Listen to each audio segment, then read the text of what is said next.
Kia infotainment systems like UVO and Kia Connect sometimes need a reset to fix issues. There are two main types of reset: reboot and factory reset.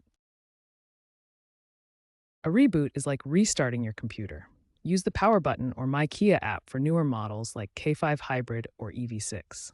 A factory reset wipes all user data and settings.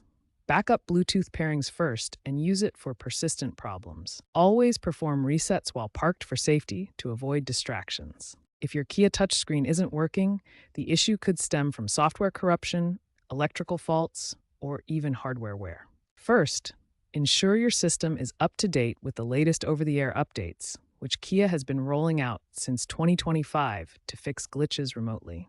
For a simple reboot, try holding the volume and power buttons for 10 seconds. If that doesn't work and the system is still under warranty, consider taking it to a dealer, as a significant portion of software problems may actually be electrical.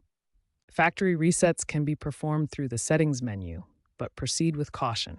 For models like the 2023 Telluride, OTA updates have resolved many touchscreen freeze issues, while hardware issues like capacitor failures in older EV6 units may require professional repair.